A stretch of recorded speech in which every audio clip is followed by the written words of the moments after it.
Hello बच्चों, बाल मंदिर के इस YouTube चैनल में आपका स्वागत है। बच्चों, हम लोग बात कर रहे थे प्रकाश की प्रकृति के बारे में, जिसमें हम लोगों ने बात की थी। हम लोगों ने जो पढ़ा था, सबसे पहले क्या पढ़ा था बच्चों? हाइगेन का तरंग सिद्धांत। ये बच्चों हम लोग पढ़ चुके हैं, हाइगेन का तरंग सिद्धांत। इस सिद्धांत से बच्चों हम लोगों ने परावर्तन की व्याख्या की। इस सिद्धांत से बच्चों हम लोगों ने अपवर्तन की व्याख्या की। ये बच्चों डिटेल में पूरा पढ़ा मैंने। उसके बाद जो मेन टॉपिक हमने पढ़ा वो पढ़ा प्रकाश का व्यतिकरण, इंटरफेरेंस ऑफ लाइट। प्रकाश तरंगों का व्यतिकरण, अध्यारोपण के कारण एक घटना होती है व्यतिकरण की, ये पूरा पढ़ा। इसमें हम लोगों ने पूरा इसको व्यतिकरण को समझा। और एक पढ़ा YDST, Young double slit experiment, Young द्विस्लिट प्रयोग, YDST। ये बच्चों हम लोगों ने पढ़ा और पूरे इस पर न्यूमेरिकल हम लोगों ने बहुत सारे किए। बच्चों, इससे अगला टॉपिक हम लोग जो पढ़ने वाले वो है विवर्तन, डिफ्रैक्शन ऑफ लाइट।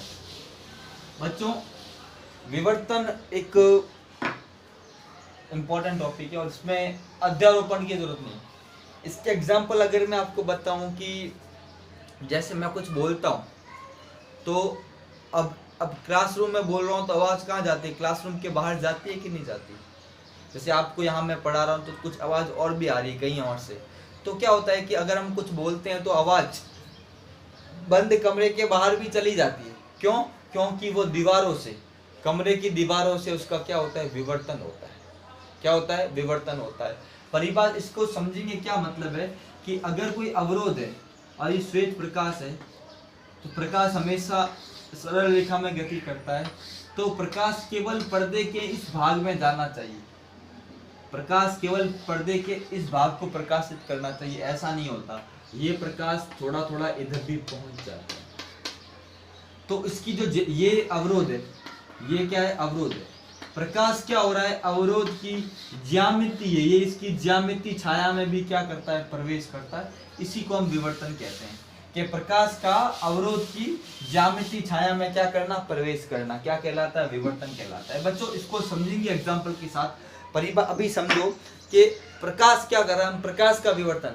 अब कोई अवरोध है, अब ये प्रकाश स्रोत है, तो अगर प्रकाश अवरोध की ये ज्यामिति छाया है, इसमें भी प्रकाश क्या करता है? पहुंच जाता है। इसी को हम लोग क्या कहते हैं? विवर्तन कहते हैं। समझते हैं? इसके लिए मैं पहला एक प्रेक्षण लेता हूं बच्चों। कुछ अलग अलग प्रेक्षण से मैं आपको समझाऊंगा, बहुत अच्छे तरीके से, बेसिक से हम लोग समझाएंगे। हम बात करते हैं प्रेक्षण फर्स्ट, पहले ऑब्जर्वेशन की बात करते हैं। 2-3 ऑब्जर्वेशन हम लोग साइंटिस्ट ने किए जिसको हम पढ़ेंगे। जैसे हमारे पास 2 प्रकाश स्रोत हैं, ये हमारे पास क्या है? पर्दा है। ये बहुत छोटे मतलब प्रकाश की तरंग दैर्ध्य है। प्रकाश की तरंग दैर्ध्य बहुत कम होती है, 4000-5000 एंगस्ट्रॉम। तो ये बहुत छोटे हैं, मिलीमीटर से भी छोटे प्रकाश स्रोत है, मतलब छेद है। यहाँ से प्रकाश गया, ये मतलब 2 छेद है, स्लिट है, स्रोत नहीं 2 छेद है। प्रकाश यहाँ से गया, अगर हम बात करें प्रकाश यहाँ से गया, ये ऐसे, यहाँ से प्रकाश यहाँ से गया। अगर बच्चों यहाँ पे मैं एक और चौक कलर की बात करता हूँ, प्रकाश क्या हो रहा है बच्चों? यहाँ से जा रहा है इधर, ये इधर से चला गया।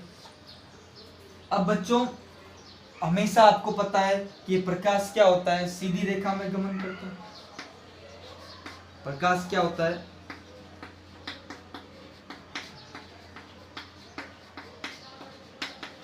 सरल रेखा में गमन करता है। प्रकाश सरल रेखा में गमन करता है। अब क्या होगा बच्चों? इसका मतलब प्रकाश सीधा सीधा यहीं जाएगा, इसी भाग को क्या करेगा? प्रकाशित। बाकी वाला सारा भाग क्या होगा? अंधेरा। इसका मतलब अगर इस तरह का होता तो क्या यहाँ पे प्रकाश का अध्यारोपण होता? क्या हमें व्यतिकरण प्रतिरूप प्राप्त होता? नहीं होता। अगर वास्तव में इस चीज को हम लोग माने तो व्यतिकरण नहीं होता, पर वास्तव में ध्यान रखना ऐसा नहीं होता है। वास्तव में क्या होता है बच्चों? देखो एग्जैक्टली होता क्या है। ये पर्दा, अब क्या हुआ बच्चों? प्रकाश है, वो यहाँ से गया इधर, ये यहाँ से जा रहा है। अब क्या होगा? प्रकाश इधर भी जाएगा, इधर भी जाएगा, और पूरा पूरा ऐसे क्या हो जाएगा बच्चों? क्या हो जाएगा? प्रकाश और अब ये आपस में क्या हो रहा है, ये प्रकाश यहाँ जा रहा है, ये प्रकाश यहाँ जा रहा है, आपस में दोनों क्या हो जाएंगे, मिल जाएंगे। और पर्दे पर क्या होगा बच्चों, पर्दे पर हमें क्या प्राप्त होगा बच्चों, पर्दे पर व्यतिकरण प्रतिरूप प्राप्त होगा। क्या प्राप्त होगा बच्चों, पर्दे पर व्यतिकरण प्रतिरूप प्राप्त होगा। तो इसका मतलब क्या हो गया कि ये प्रकाश किरण है, ये प्रकाश क्या हो गया बच्चों, ये सीधा ना जाके इसकी ज्यामिति छाया में क्या करता है, प्रवेश करता है। क्या होता है प्रकाश, अब ये अवरोध इतने ही आकार का है, ये S1 और ये बच्चों क्या है S2। अब जाना चाहिए सीधा, पर सीधा ना जाके वो इसकी ज्यामिति छाया में प्रवेश करता है। इसका क्या होता है, अध्यारोपण होता है। अध्यारोपण होने के बाद पर्दे पर हमें क्या होता है, व्यतिकरण प्रतिरोध क्या होता है, प्राप्त होता है। और यहाँ सेंटर पे ध्यान रखना बच्चों, यहाँ पे क्या होती है बच्चों, यहाँ पर हमारा केंद्रीय दीप्त फ्रिंज प्राप्त होती है। क्या प्राप्त होती है बच्चों, केंद्रीय दीप्त फ्रिंज प्राप्त होती है बच्चों पर। तो इसका मतलब ये आपको ध्यान रखो। फिर इससे हमें क्या पता चलता है, इससे हमें पता चलता है कि जब प्रकाश के लिए अवरोध से टकराता है तो वह अवरोध की ज्यामिति छाया में भी क्या करता है, प्रवेश करता है। इसी को विवर्तन कहते हैं कि यह अवरोध है ना, अब छोटा सा छेद है, जाना चाहिए सीधा, पर वो इधर भी चला गया, इधर भी चला गया। इसी को हम लोग क्या कहते हैं, विवर्तन कहते हैं। क्या कहते हैं बच्चों, विवर्तन। आप इसको बना लो, फिर मैं आपको इसका पॉइंट नोट करवाता हूँ। आप इसको बना लो, फिर मैं इसका आपको पॉइंट नोट करता हूँ।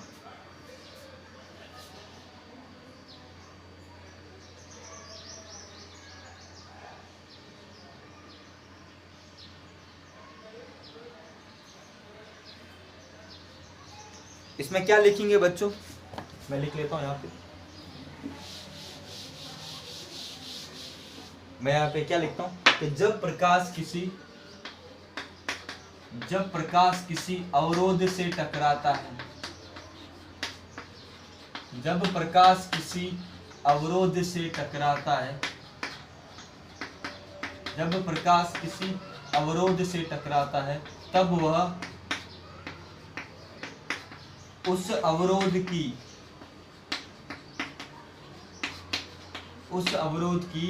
ज्यामिति छाया, उस अवरोध की ज्यामिति छाया में प्रवेश करता है। उस अवरोध की ज्यामिति छाया, एक वर्ड है, इसको अंडरलाइन करना, ज्यामिति छाया। ये जो है ना बच्चों, ये अवरोध है, ये जो है ना, यहां से प्रकाश आ रहा है, तो ये जो रीजन है इसको क्या बोलेंगे बच्चों, ज्यामिति छाया। ध्यान रखना। तो ये प्रकाश स्रोत। तो बच्चों अवरोध के पीछे का जो भाग होता है उसको हम लोग क्या कहते हैं, ज्यामिति छाया। दीवार है ये वाला भाग, ऊपर तो प्रकाश जा रहा है, ज्यामिति छाया में भी प्रवेश करता है। इसी को हम लोग बात करते हैं। ये हमारे पहला प्रेक्षण है बच्चों, इसका पॉइंट ये नोट कर लो बच्चों। तो ये हमको समझ में आया बच्चों, क्या बोलते हैं इसको, प्रथम प्रेक्षण बोलते हैं। क्या बोलते हैं, ये हमारा मतलब प्रथम प्रेक्षण है जो मैंने आप लोगों को बताया। अब बच्चों हम इसका एक और प्रेक्षण लेते हैं, एक सेकंड प्रेक्षण की बात करते हैं। अभी बच्चों प्रेक्षण से क्या होगा बच्चों, फंडा क्या होगा, क्लियर होगा कि विवर्तन एग्जैक्टली किस तरह से होता है, वास्तव में विवर्तन में होता क्या है। तो ये चीज हम समझ रहे हैं बच्चों। मैं एक और सेकंड प्रेक्षण की बात कर रहा हूं, प्रेक्षण सेकंड प्रेक्षण। बच्चों हमारे पास क्या है, एक पॉइंट सोर्स है, एक बच्चों बिंदु स्रोत। आपको पता है बच्चों बिंदु स्रोत से क्या होगा, प्रकाश सब दिशाओं में पूरा फैलता है ऐसे बच्चों, ये प्रकाश सब दिशाओं में जाता है ऐसे, कंप्लीटली सब दिशाओं में प्रकाश होता है। हमारे पास यहां पर एक अवरोध है,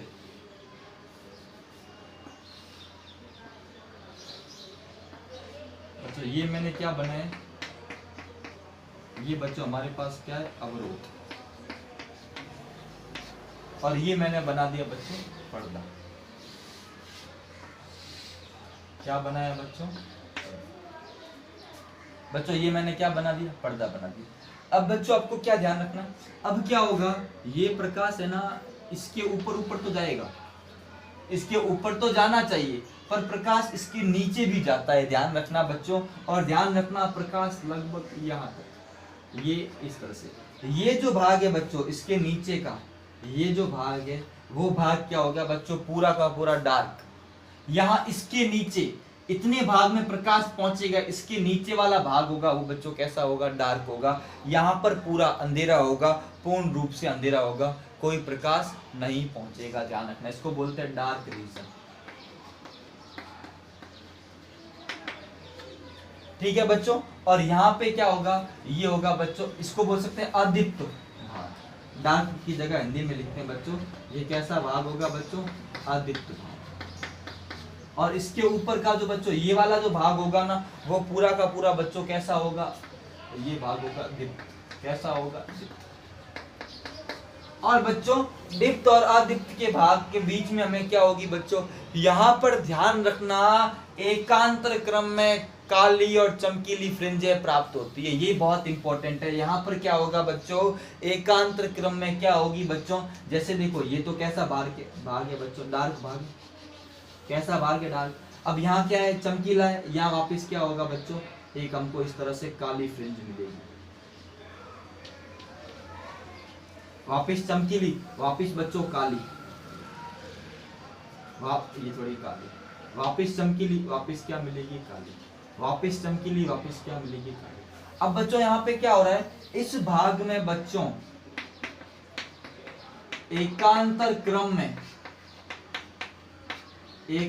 क्रम में दीप्त व अदीप्त फ्रिंजें प्राप्त होती है। क्या होता है बच्चों, दीप्त और अदीप्त, मतलब ये पर्दा है ना, पर्दे पे यहाँ देखो एकदम लाइट, फिर डार्क, लाइट डार्क, और देखो तीव्रता भी क्या हो रही है, बदल रही है। नीचे डार्क ज्यादा है, ऊपर जाने पर मतलब काली जो है ना, ये एकदम डार्क रीजन है। नीचे यहाँ पे देखो, अब इनमें क्या हो, तीव्रता बदल रही है। व्यतिकरण और विवर्तन की फ्रिंजों में क्या अंतर है कि विवर्तन की जो फ्रिंजें होती है, तीव्रता क्या होती है, बदल रही है। ऐसा ये कहाँ हो रहा है, ये वो वाला भाग हो रहा है। ये कौन सा भाग है, ये इसकी ज्यामिति छाया है, इसमें जो प्रकाश पहुंचता है तो कहीं पे चमकीला और कहीं पे काली हमको फ्रिंजें प्राप्त होती है, दीप्त अदीप्त एकांतर क्रम में होती है।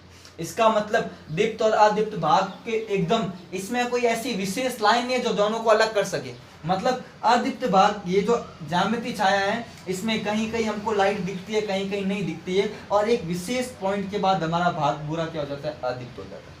तो बच्चों ये हमारा ऐसा व्यतिकरण होता है बच्चों, जब इसकी ज्यामिति छाया में प्रवेश किया तो बच्चों ये सारी घटनाएं होती है बच्चों। इसका आप डायग्राम बना लो अच्छे से बच्चों, ध्यान रखें, फिर मैं सारे पॉइंट लिख पाता हूँ। और यहाँ दीप्त और अदीप्त फ्रिंजों की तीव्रता क्या हो रही है बच्चों, दीप्त से दीप्त की ओर जा रहे हैं, तो अदीप्त फ्रिंज की तीव्रता क्या हो रही है, घट रही है।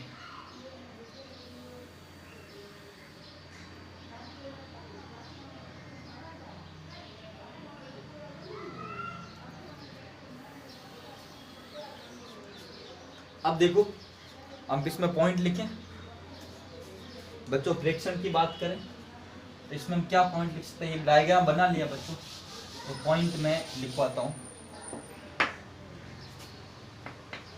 इसके अंदर 2-3 पॉइंट है। जब प्रकाश किसी अवरोध से टकराता है,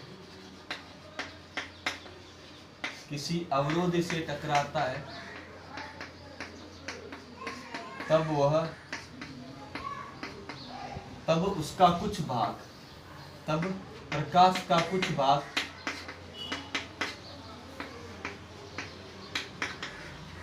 अवरोध की ज्यामिति छाया में प्रवेश करता है, अवरोध की ज्यामिति छाया में प्रवेश करता है। ये तो बच्चों समझ में आ गया, मैंने पहले ही लिखवाया था। दूसरा पॉइंट क्या है, तो दीप्त व अदीप्त भाग के बीच में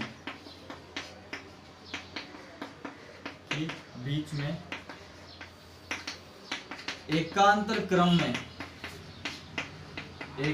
क्रम में काली व चमकीली फ्रिंजें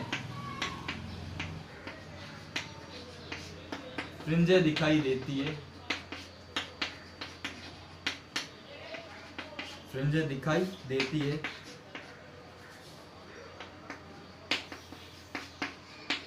तथा इन फ्रिंजों की तीव्रता, इन फ्रिंजों की तीव्रता समान नहीं असमान होती है।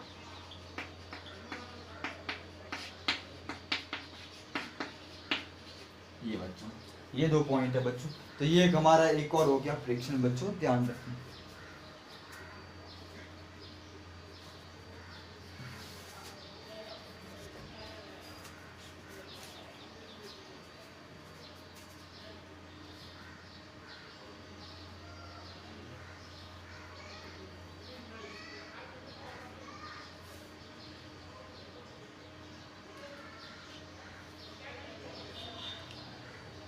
ठीक है बच्चों, अब हम बात करते हैं, इस प्रकार हम लोग विवर्तन की बात करते हैं तथा विवर्तन की परिभाषा की बात करते हैं। अब बच्चों ये प्रेक्षण लिख लिए, प्रेक्षण के आधार पे विवर्तन की परिभाषा बड़ी आसान से बन गई। अगर आपको बोले कि विवर्तन की परिभाषा लिखे तो विवर्तन की परिभाषा क्या होगी बच्चों? विवर्तन की परिभाषा बड़ी आसान सी होगी कि प्रकाश का किसी अपारदर्शी अवरोध, किसी अपारदर्शी अवरोध से टकराकर, अपारदर्शी अवरोध से टकराकर उसकी ज्यामितीय छाया, उसकी ज्यामितीय छाया में प्रवेश करने की घटना, ज्यामितीय छाया में प्रवेश करने की घटना प्रकाश का विवर्तन कहलाती है, प्रकाश का विवर्तन कहलाती है, प्रकाश का विवर्तन कहलाती है बच्चों। परिभाषा क्या हो गई कि प्रकाश का किसी अपारदर्शी अवरोध से टकराकर उसकी ज्यामितीय छाया में प्रवेश करने की घटना क्या कहलाती है, या फैल जाने की घटना, या प्रवेश करना, या इधर लिख सकते हैं फैल जाने। बच्चों यहाँ एक वर्ड और लिख सकते हैं, जगह करता हूँ, लिख सकता हूँ प्रवेश करना, या इसको बोल सकते हैं बच्चों फैल जाने की घटना। बच्चों इसको आप नोट कर लें। और इसको देने वाले वैज्ञानिक का नाम था बच्चों, ध्यान रखना, ग्रिमाल्डी। किसने दिया था इस घटना को सबसे पहले बताया था? ग्रिमाल्डी वैज्ञानिक, वैज्ञानिक का नाम है बच्चों ग्रिमाल्डी वैज्ञानिक। कहीं कहीं बुक में ऐसे, ये इंपॉर्टेंट नहीं है पर ध्यान रखना, एक दो किताबों में इसको दिया हुआ है, ध्यान रखना। इसने सबसे पहले इसके बारे में बताया था, ये है प्रकाश का विवर्तन। अब बच्चों विवर्तन, हमें इसके बारे में कुछ पॉइंट जानने बहुत जरूरी है बच्चों। विवर्तन ध्वनि का हमें पता चलता है, प्रकाश का विवर्तन हम लोग सामान्यतः नहीं देख पाते। ये चीजें जो बोला ना, एकांतर में चमकीली काली फ्रिंज है, ये हमको सामान्य परिस्थिति में नहीं दिखती है। इसके कुछ कारण है जिसकी हम चर्चा करेंगे अगले लेक्चर में। अगले लेक्चर में बताऊंगा ध्वनि विवर्तन और प्रकाश विवर्तन में क्या अंतर है, तुलना करेंगे और हम इसको आगे बढ़ाएंगे। विवर्तन में भी डेरिवेशन वगैरह है बच्चों, जिसकी चर्चा करेंगे बच्चों, ध्यान रखना। तो आज के लिए इतना ही, अगले लेक्चर में हम विवर्तन को आगे लेके चलेंगे। थैंक यू बच्चों।